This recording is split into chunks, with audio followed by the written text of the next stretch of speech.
사랑하는 성도님들, 이 부흥이라는 단어를 들으면 여러분 어떠세요? 사실 이 부흥만큼 사실 교회를 이제 처음 다니신 분들은 이 부흥이라는 단어가 좀 생소할 수 있겠지만 이제 교회를 다니신 분들이나 저 같은 경우에도 이 부흥이라는 단어를 들으면 좀 설레입니다. 왜냐하면 정말 그렇게 되었으면 좋겠거든요. 네, 그래서 여러분 흔히 이제 부흥이라는 단어, 우리 기존 성도님들 부흥이라는 단어를 좀 여러분이 들어보셨을 거예요. 부흥이라는 단어를 딱 들으면 뭐가 생각이 나세요? 뭐가 제일 먼저? 네?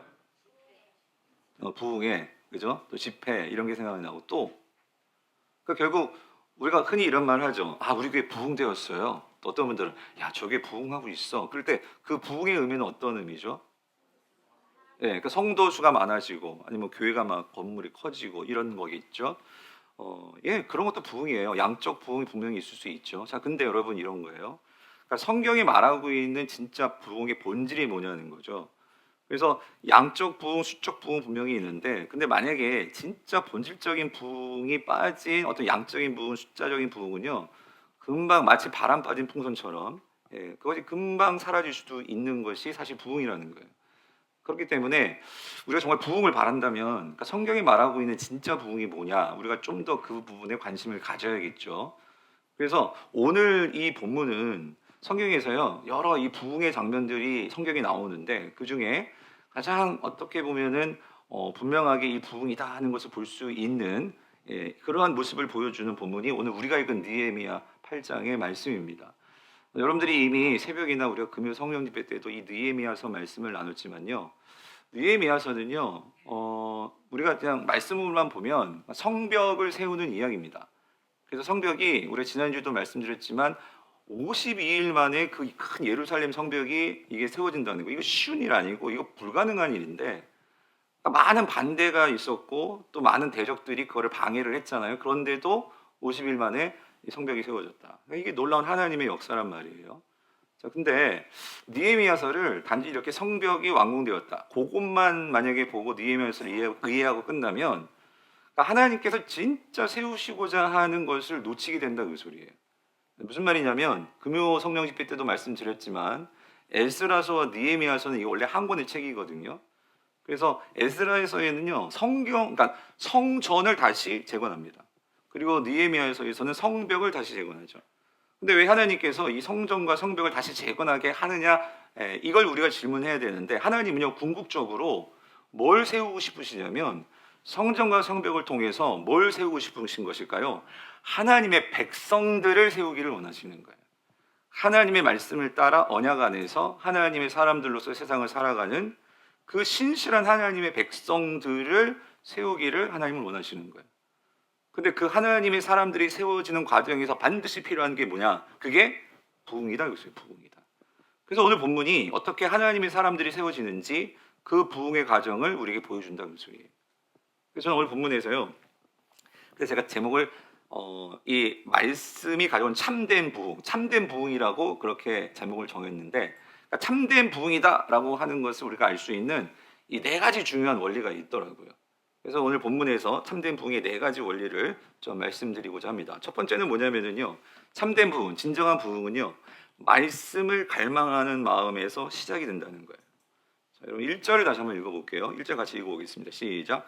이스라엘 자손이 자기들의 성읍에 거주하였더니 일곱째 달에 이르러 모든 백성이 일제히 수문학 광장에 모여해요. 여기까지만 보면, 그러니까 이 부분은요, 그러니까 지금 8장의 사건이 일어나는 배경입니다. 배경인데 여러분들이 금요 성령 집회 때 오셨고 지금 새벽 큐티를 잘하고 계시는 분들이라면 여기서요 이스라엘 자손이 자기들의 성읍에 거주하였다, 이 말이 무슨 말인지가 이해가 되실 거예요. 왜냐하면 지금 아까도 말씀드렸지만 성벽이 다 완공이 됐어요, 안 됐어요? 지금 8장 1절의 상황은 성벽이 세워졌어요, 안 세워졌어요? 완전히 세워졌어요. 그래서 제가 완전이라는 단어를 쓴 것은 지난 금요 성령 집회 때 말씀드렸죠. 성벽만 세워졌다고 되는 게 아니라 성벽에다 뭘 달아야 돼? 문짝을 달아야 되는 거예요. 문짝을. 문짝까지 다 달았어요. 그러니까 이 공사를 하려고, 이 예루살렘 성벽을 쌓으려고 사실 이 이스라엘 전역에 있던 이스라엘 백성들이 지금 예루살렘에 다 모여가지고 지금 52일 동안 이 공사를 한 거거든요. 그러니까 그 52일 동안 자기가 했던 뭐 생업이나 가정이나 이런 거 다 남겨두고 그러니까 가장들, 남자 같은 사람들은 다 예루살렘에 모여가지고 이 성벽 쌓는 일에 최선을 다하고 여기 집중했던 거예요. 그러니까 이제 성벽이 다 세워졌죠. 그랬으니까 이제 성벽을 쌓던 사람들이 이제 어디로 돌아가겠어요? 집으로 돌아가는 거예요. 전국 방방곡곡 자기들이 살던 집으로 돌아가서 이제 일상으로 돌아가는 거죠. 쉽게 말하면 직장으로 돌아가고 자기가 해야 할 일도 다 돌아간 거예요. 그게 자기들의 성읍에 거주하였다 그 소리예요. 자, 그렇게 거주했는데, 그런데 느헤미야서 6장을 보면 이 성벽이 완공된 그 월과 날짜가 나오거든요. 언제냐면 이게 엘루월 25일에 이 성벽 공사가 마쳤다라고 나와요. 6장 15절. 근데 여기서 이 엘루월은 몇 월이냐면요, 유대력의 달력으로 6월입니다. 그러니까 6월 25일에 성벽 공사가 끝난 거예요. 근데 지금 오늘 본문 보니까 이 이스라엘 백성들이 다시 예루살렘에 모였다 그 소리예요. 다시 모이게 됐는데 여기 날짜가 나오고, 언제 다시 모였냐면은 8장 1절 보여주세요. 언제래요? 일곱째 달. 그죠? 일곱째 달. 보통 평균적으로 유대력에서는 한 달을 30일로 쳐요. 그러면 6월 25일에 이제 성벽이 완공이 되고, 7월이라는 소는 여기 7월 1일이거든요. 그러니까 5일이 지난 거예요. 5일이 지나서 7월 첫째 날에 다시 그 뿔뿔이 자기 고향으로 갔던 이스라엘 백성들이 다시 어디로 모인 거예요? 예루살렘 성으로 모였다 그 소리예요. 5일이 지나서. 그런데 여러분, 오늘 여기서 제가 궁금했던 건 그거예요. 뭐냐면 이제 성벽 다 세워졌잖아요. 문짝도 다 달았잖아요. 그러면 우리의 본래의 그 직장, 본래의 가정 돌아가는 게 맞잖아요. 근데 이 사람들이 다 돌아갔었는데 한 하루 이틀이 지났는데 어떤 이유인지 이 사람들이요, 누가 시킨 것도 아니에요, 뭐 명령을 내린 것도 아니에요. 근데 이스라엘 백성들이 스스로 자원해서 어디로 모였냐면, 어디로 모였다? 예루살렘 성으로 모였다 그 소리예요. 근데 오늘 본문 보니까 특별히 어디에 모였냐면 이들이 수문학 광장에 모였다 그 소리예요. 왜 광장일까? 아마 여기가 가장 넓은 곳이었던 것 같아요. 그래서 이스라엘 백성들이 가장 많이 모일 수 있는 곳이 이 수문학 광장이 아니었을까 생각을 합니다. 그런데 이들이 그 수문학 광장에 다시 모인 거예요. 자신들의 어떤 그러한 일상과 이 모든 거 다시 또 다 내려놓고 다시 모인 거예요. 그럼 이 질문을 해야겠죠. 왜 모였을까? 왜 모였을까요? 그게 1절 뒷부분에 이유가 나오는데, 그 다음 슬라이드. 왜 모였냐면 저기 노란색이에요. 수문학 광장에 모였는데 모인 이유는 이거죠. 같이 읽어볼게요. 시작. 학사 에스라에게 여호와께서 이스라엘에게 명령하신 모세의 율법책을 어떻게 해요? 가져오게 한 거예요. 여기서 학사는 서기관이라는 뜻이고 율법 학자는 소리예요. 에스라는 서기관이면서 제사장인데 율법에 대해 정통한 그런 사람이죠. 근데 에스라에게 부탁한 거예요. 뭐냐면 그 모세의 율법책을 좀 가져와 달라고. 여러분, 지금이야 여러분 각자가 성경 들고 다니지만 이때는 성경이 각자 소유를 못했죠. 그러니까 이런 제사장들이나 이러한 학사 서기관들이나 이런 특별한 사람들만, 왕만 하나님의 말씀을 가지고 있었는데 그 말씀을 가지고 와달라는 거예요. 왜 가지고 와달랬을까요? 뭘 듣고 싶은 거예요? 하나님의 말씀을 듣고 싶은 거예요. 하나님의 말씀을 듣고 싶어서 이들이 수문학 광장에 모인 것이고, 그리고 에스라에게 그 하나님의 말씀을 좀 읽어주세요. 이들이 이거를 위해서 모였다 그 소리예요. 자, 근데 여러분, 그러면 왜 이 이스라엘 백성들은요 갑자기 아니 무슨 바람이 불렀기로, 아니 자신의 모든 그런 일상도 다 내려놓고 이들이 여호와의 말씀을 듣겠다고 다시 수문학 광장에 모이게 된 것일까요? 거긴 이유가 있죠. 무슨 이유가 있을까요? 이들이 그러니까 5일 전에 그 52일 동안 진짜 고생하면서 뭘 지었어요? 뭘 완공했어요? 성벽을 완공했어요. 그런데 이스라엘 백성들이 알아요. 사실 이 52일 동안 여러분 느헤미야서 읽어보신 분들은 아시겠지만 얼마나 많은 방해 공작이 있었습니까? 이거 세워질까? 정말 그렇게 의심하면서요, 이들도 이 성벽이 세워질 거라고 그렇게 생각을 하지 않게 되는 그런 순간들이 몇 번 있었거든요. 그런데 결국 그 성벽이 며칠 만에 52일 만에 세워졌다는 소리예요. 그러니까 이스라엘 백성들이 이렇게 성벽이 세워지는 것을 보고 그들이 뭘 경험했을까요? 우리들이 벽돌을 쌓았지만, 그런데 여러분 결국 이 일을 하게 하신 분은 누구이실까요? 하나님이시라는 것을요 그들이 고백할 수밖에 없고 인정할 수밖에 없는 거예요. 그래가지고 이들이 집에 돌아갔거든요. 돌아가서 집에 돌아가 보니까 자신의 삶에서도요, 전 제 묵상인데요, 우리 삶에서도 무너진 자리들이 있잖아요. 남편이 무너져 있고 자녀들이 무너져 있고 우리 삶 속에서 많은 무너진 자리가 있는데 근데 이들이 관심이 생긴 것 같아요. 뭐냐면 그 무너진 자리, 무너진 성벽 결국 이 일을 가능케 하신 분이 누구였냐면 누가 가능케 하셨어요? 하나님이 가능케 하셨다 그 소리예요. 그들이 하나님을 모르는 게 아니에요. 여러분이 하나님 말씀 모르는 거 아니잖아요. 그런데 어떤 계기를 통해서 뭔가 삶에 놀라운 변화가 있었어요. 이거를 체험했어요. 그러니까 이들이 실질적으로 하나님에 대한 관심이 생긴 거예요. 도대체 하나님이 누구시길래 하나님 말씀대로 했더니 그 모든 방해 세력들이 다 물러가고 어떻게 이 성벽이 세워질 수 있을까? 그래서 여러분 6장 15절 16절을 보면은요. 자, 이런 말이 나와요. 거기 같이 한번 읽어볼게요. 시작. 성벽 역사가 52일 만인 엘루월 25일에 끝남에 아까 말씀드렸죠? 6월 25일에 성벽이 다 완공되었다. 자, 그러자 어떤 일이 있었냐면은요. 자, 16절이에요. 같이 읽어봅시다. 우리의 모든 대적과 주위에 있는 이방 족속들이 이를 듣고 성벽이 완공됐다는 소리를 듣고 어떻게 해요? 다 두려워해요. 사실 이전에는요 이스라엘 백성들이 이 대적들을 두려워했었거든요. 그래가지고 성벽 제대로 못 쌓고 그러고 있었었는데 근데 성벽이 세워지니까 이젠 누가 두려워해? 대적들이 두려워하는 거예요. 그러면서 이들이 크게 낙담했는데 그 이유가 뭐냐면 이들도 보게 된 거예요. 깨닫게 된 거예요. 뭘 깨닫느냐? 그들이 뭘요? 우리 하나님께서 이 역사를 이루신 것을 어떻게 해요? 알게 되었다는 그 소리예요. 이스라엘 백성들도 그거를 깨달았는데 쉽게 말하면 세상 사람들도 이게 어떻게 될지 어떻게 될 수 있냐는 거예요. 그거를 세상 사람들도 아 이건 하나님이 하시는 거구나 하는 것을 인정할 수밖에 없는 그런 일들이 벌어진 거예요. 그러니까 이들이 집에 가가지고 일을 하다가도 정말 자신들이 생각해도 야 어떻게 이게 됐지? 그러면서 어떤 생각 어떤 마음이 들었냐면 하나님에 대한 그런 갈망이 생긴 거예요. 하나님에 대해서 더 알고 싶은 거예요. 이런 갈망이 생기니까 그들이 어디를 찾아오는 거예요? 하나님의 성전이 있는 예루살렘으로 찾아오는 거예요. 아마도 예루살렘은 맨 처음에 모였을 것 같은데 예루살렘은 그렇게 넓지 않거든요. 그러니까 그 모든 이스라엘 백성들이 모이려면 이 넓은 곳이 있어야 되니까 그들이 찾은 것이 수문학 광장이더라고요. 그 소리예요. 그래서 그곳에서 에스라에게 직접 청해서 뭐예요? 하나님의 말씀을 가지고 와서 우리에게 읽어주세요. 왜? 하나님에 대한 갈망이 생겼다 그 소리예요. 하나님의 말씀에 대한 갈급함이 이들에게 드디어 생긴 거예요. 사랑하는 성도님들, 부흥은요 우리 안에서 하나님에 대한 갈망이 있을 때 시작이 됩니다.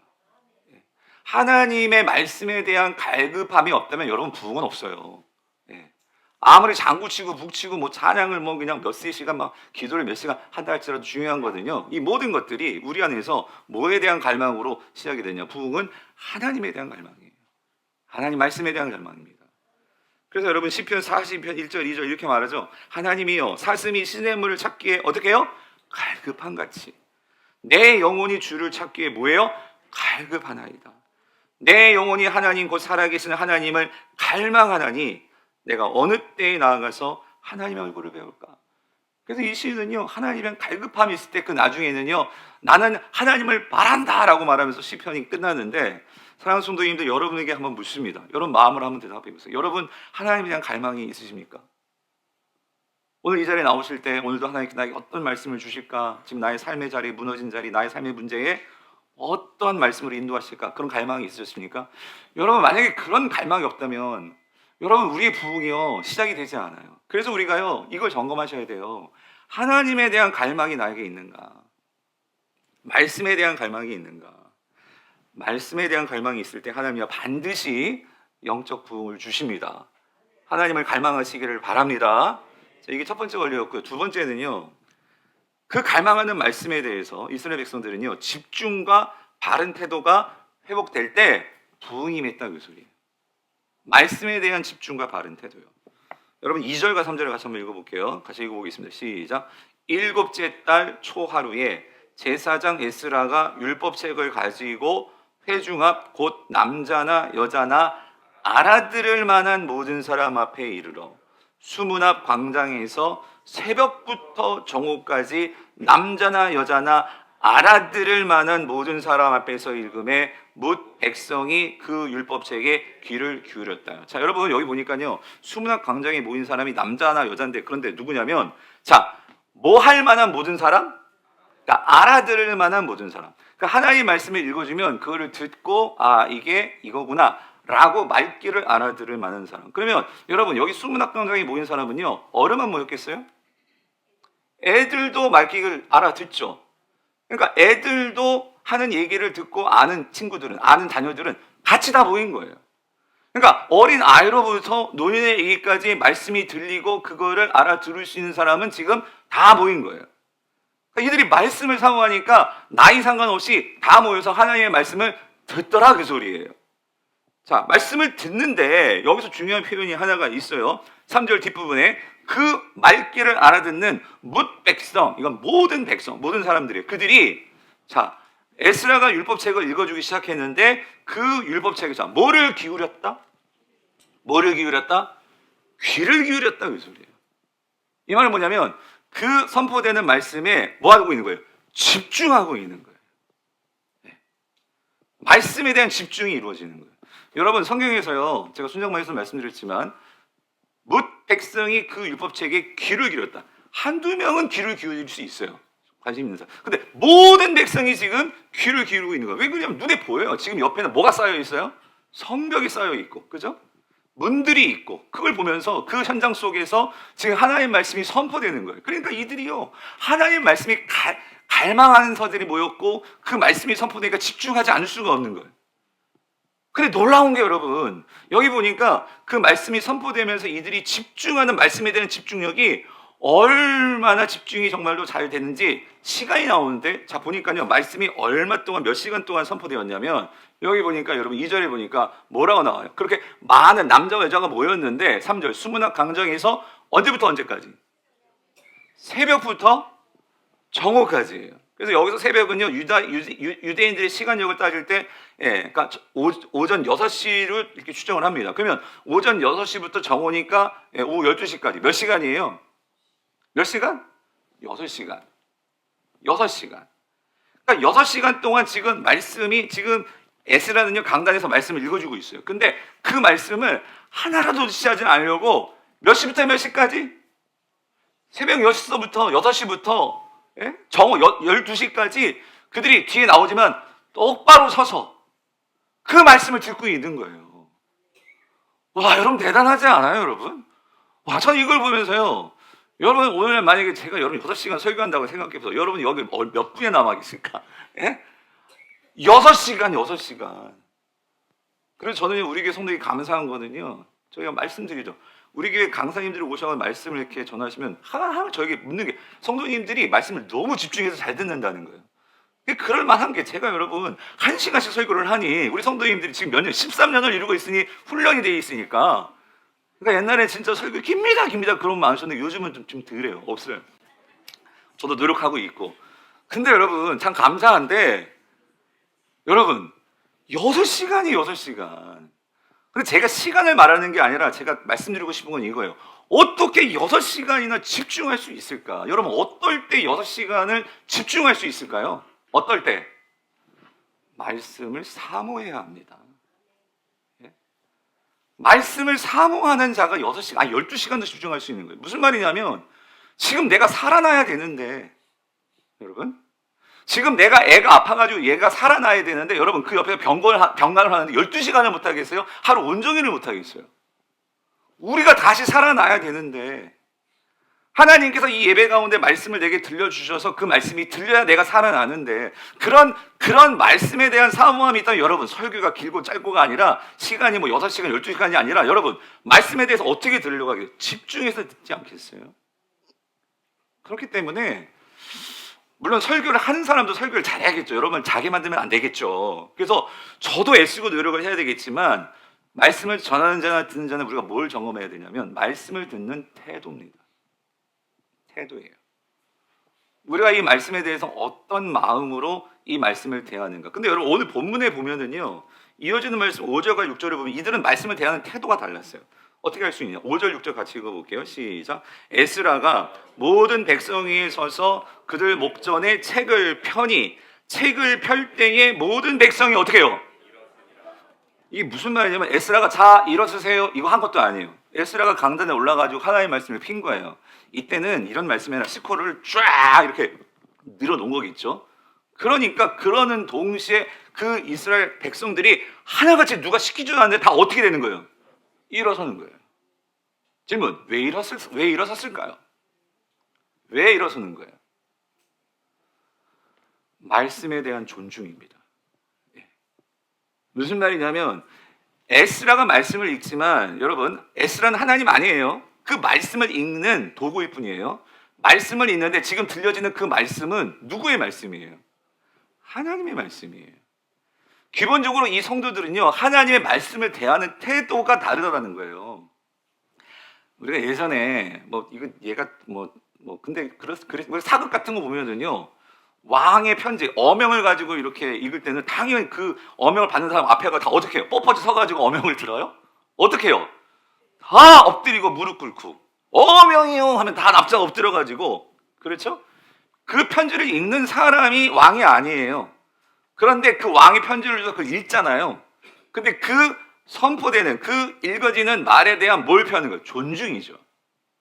사랑하는 성도님들, 오늘 이 예배 가운데 어떤 분들은요, 그냥 말씀이 어떤가 그냥 한번 들어보자 이렇게 올 수도 있어요. 믿음이 없으면 그럴 수도 있어요. 아니, 그러면서 믿음이 잘하는 거예요. 그런데 만약에 여러분들이 기존 신자시라면, 여러분들이 정말로 이 교회에서 직분을 받았고 하나님 말씀을 듣고 하나님을 믿는 성도라면 여러분 잘 한번 점검해 보세요. 저는 하나님 아니라니까요. 저는 말씀을 대신해서 여러분들 읽고 그거를 좀 이따 말씀드리겠지만 설명해주고 여러분들이 그 말씀을 깨닫도록 돕는 사람인데, 오늘 이 예배 시간에 선포되는 이 말씀에 대해서 나는 어떤 태도로 그 말씀을 들으는 자세가 있냐, 그 소리예요. 이들은 하나님 말씀을 들을 때 그렇게 함부로 듣지 않고 정말 그 말씀에 대한 존중감을 가지고, 존중하는 마음을 가지고 말씀을 들었다, 그 소리예요.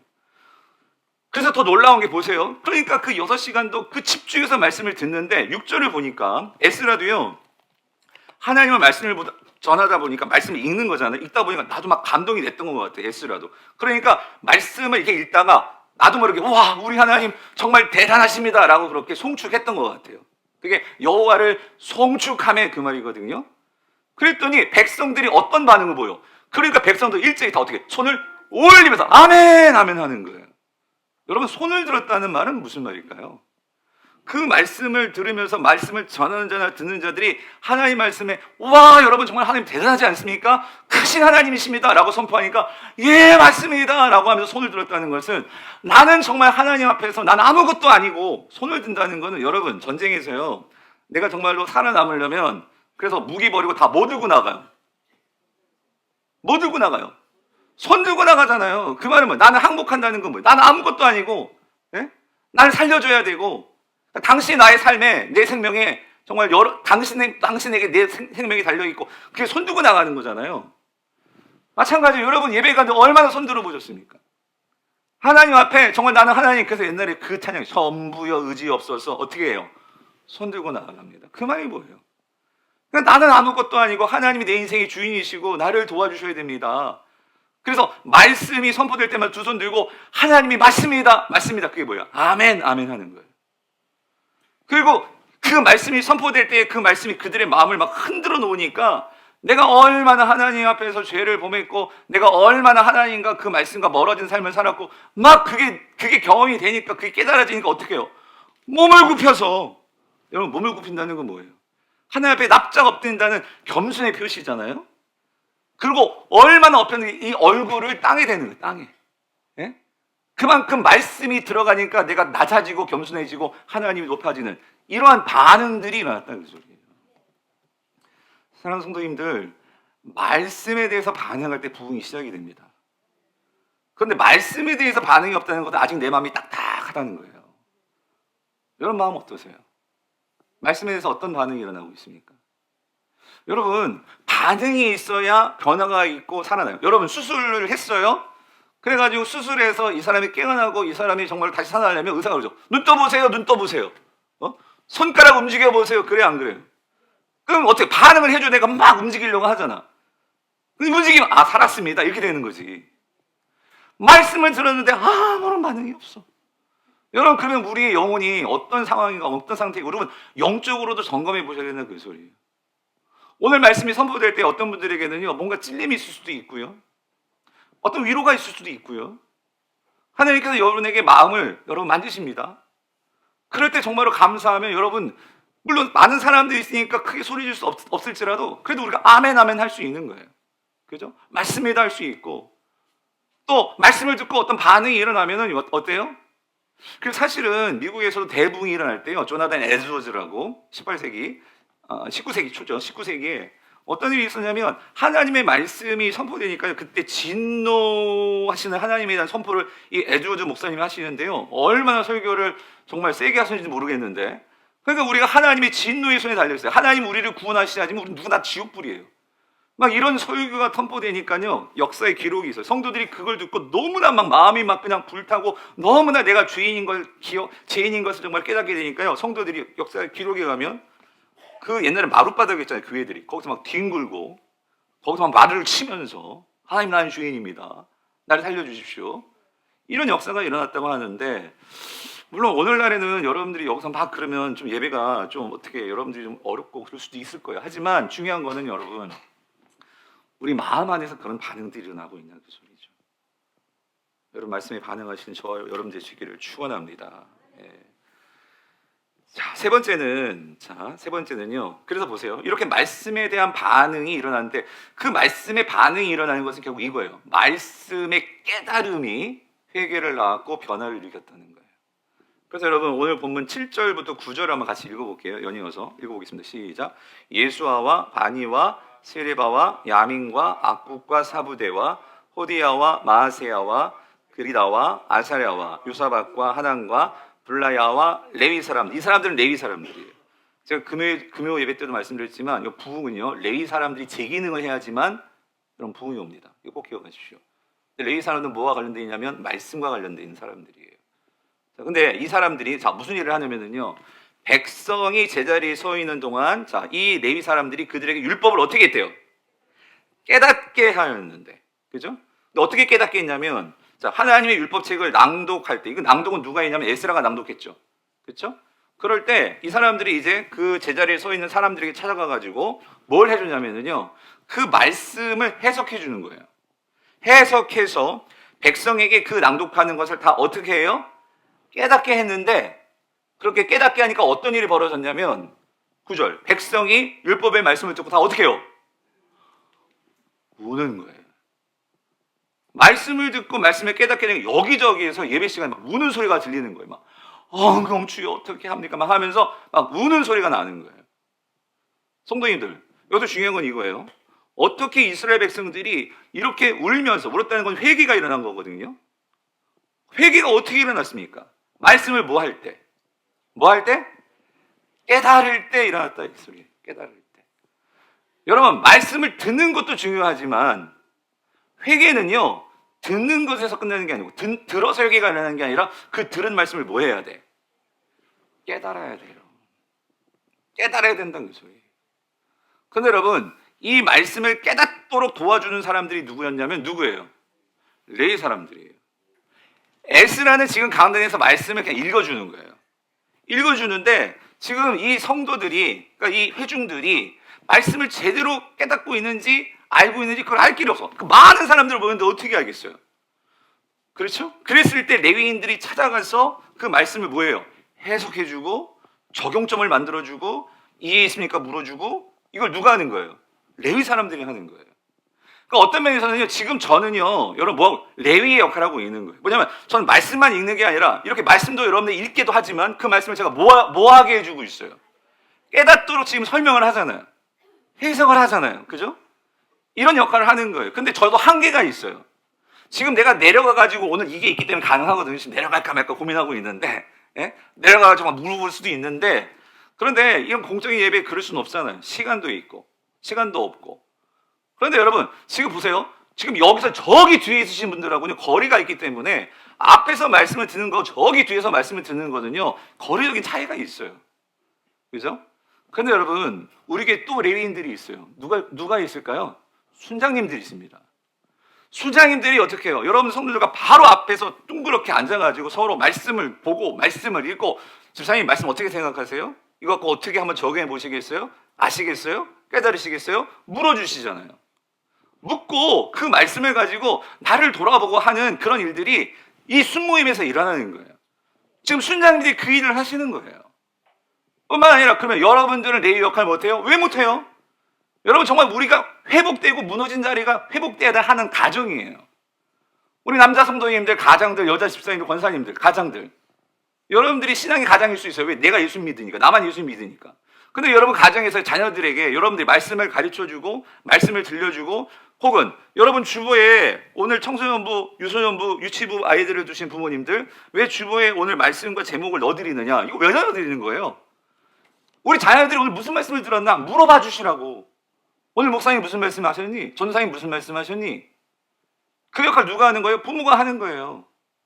그러한 레위들이 있을 때 하나님은 보세요. 말씀드렸죠? 레위가 제 기능 못하면요 부흥은 없어요.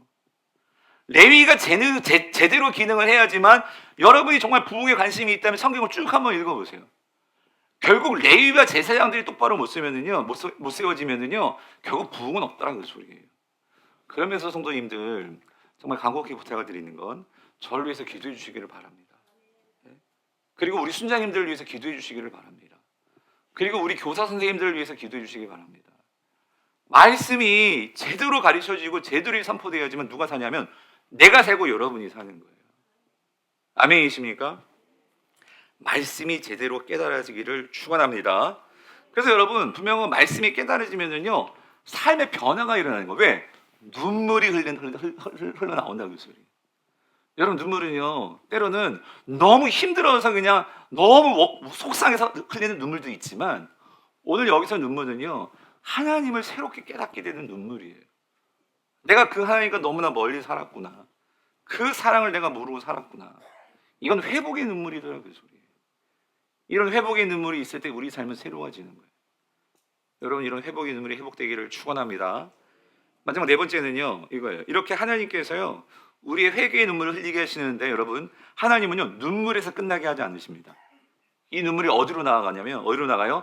기쁨으로 우리를 이끄신다는 거예요. 그래서 여러분 9절과 10절을 같이 한번 읽어볼게요. 9절 10절 시작. 백성이 율법의 말씀을 듣고 다 울었죠. 근데 여기서 끝나는 게 아니라 이제 총독 느헤미야와 제사장과 레위 사람들이 뭐 하나 보세요. 느헤미야와 제사장과 학사 에스라와 백성을 가르치는 레위 사람들이 울고 있는 모든 백성들에게 이르기를, 오늘은 너희 하나님이 여호와의 성일이니 뭐 하지 말래요?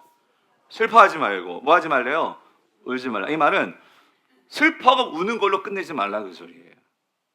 이것도 귀하지만 근데 하나님은 그 다음이 있어요. 우리가 어디로 나가야 되냐면, 여러분 여기서 슬퍼하고 우는 것은요 하나님은 이제 알게 된 거예요. 하나님을 깨닫게 된 거예요. 그러면 그 하나님은 우리를 용서하시고 우리와 항상 함께 하시는 하나님이에요. 그럼 그 하나님을 믿고 우리는 어디로 나가야 되냐면 10절이죠. 10절 여러분 읽어보세요. 시작. 느헤미야가 또 그들에게 이르기를,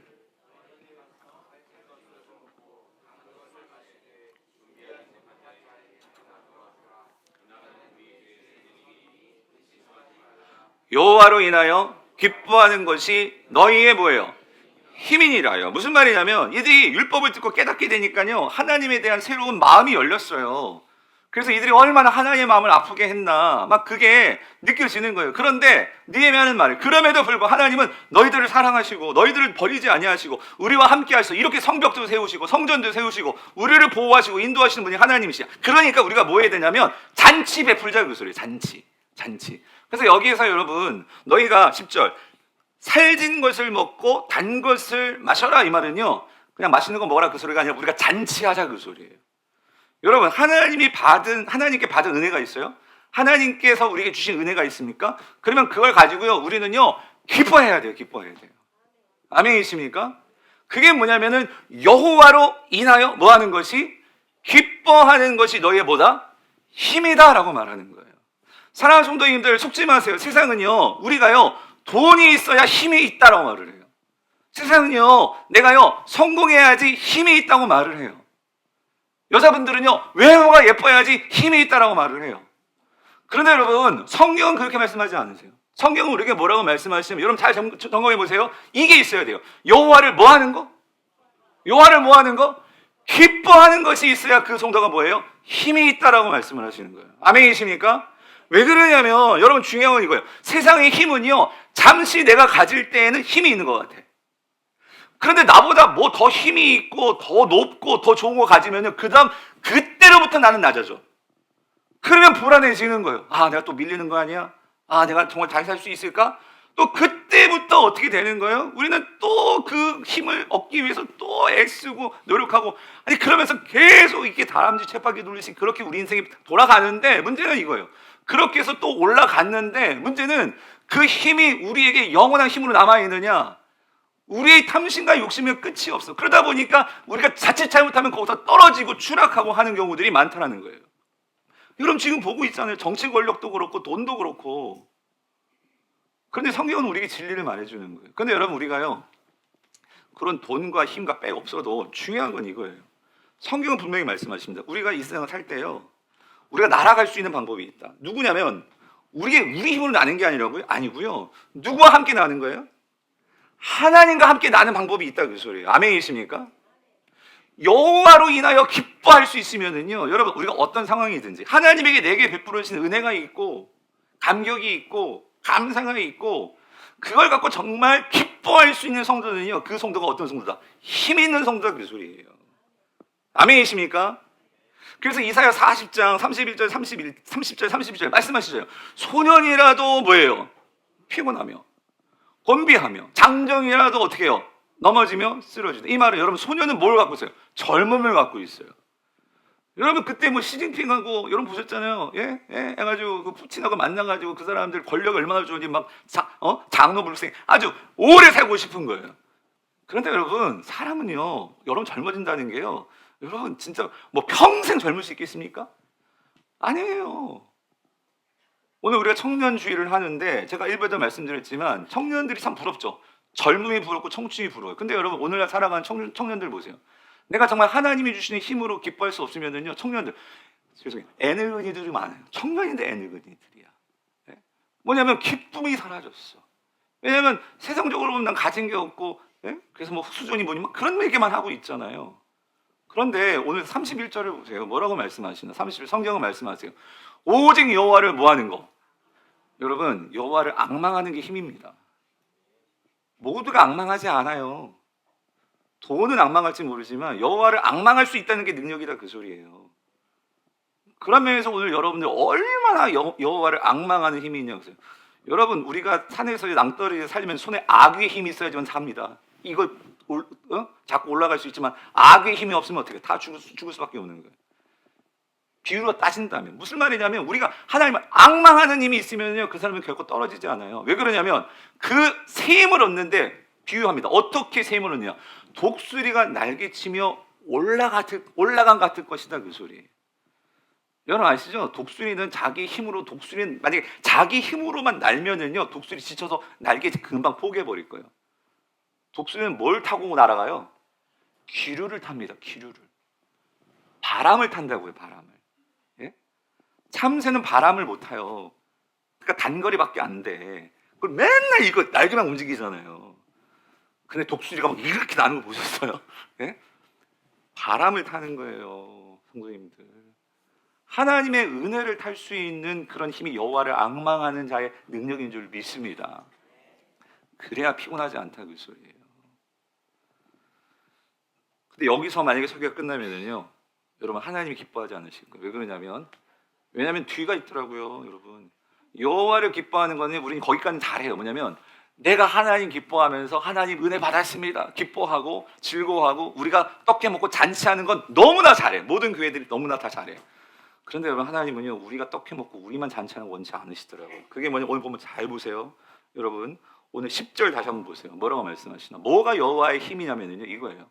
느헤미야가, 다시 한번 읽어보세요. 시작. 느헤미야가 또 그들에게 이르기를, 너희는 가서 살진 것을 먹고 단 것을 마시되, 여기서 끝나지 않고 그 다음에 있어. 뭐예요?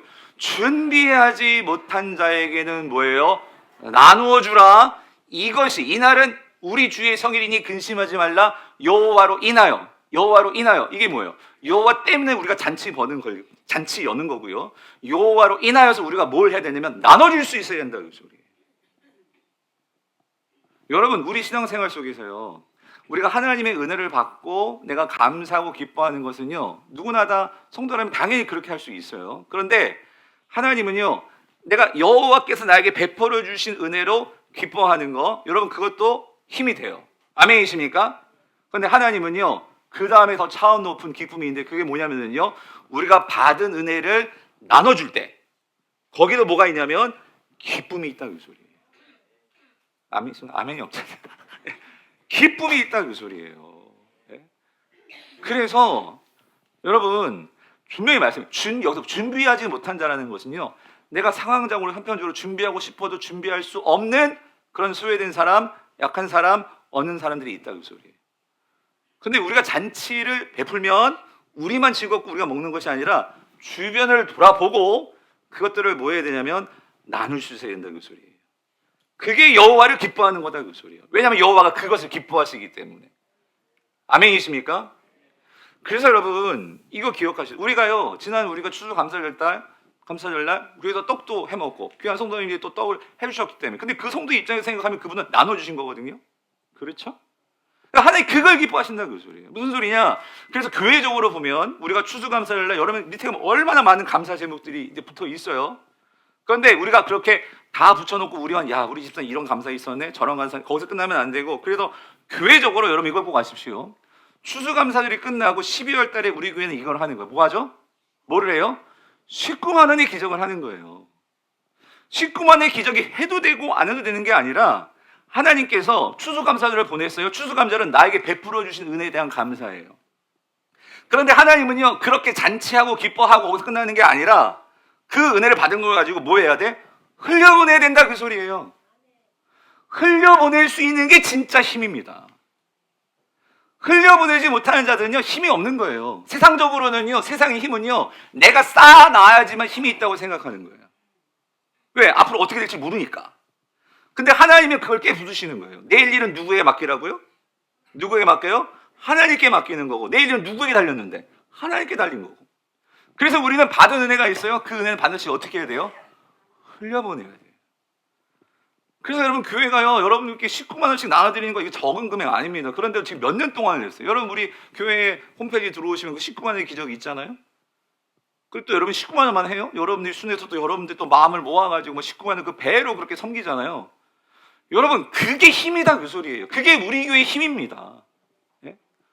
여러분 교회가 크다고 힘 있는 교회가 아니에요. 우리만 생각하는 것은 힘 있는 게 아니에요. 근데 하나님 말씀하시는 거예요. 뭐예요? 그거를 나눌 수 있는 거, 그게 여호와를 인하여서 뭐 하는 거다? 기뻐하는 거고, 그럴 때 우리에게 뭐가 주어진다고요? 힘이 있다. 힘이 있다. 여러분 다음 주부터 이제 여러분 순회 여러분이 신청서 쓰시는 대로 19만 원 드릴 거예요. 그런데 여러분 목사님 어디를 섬길지 모르겠어요. 기도하시면서 찾아보세요. 네, 있을 거예요.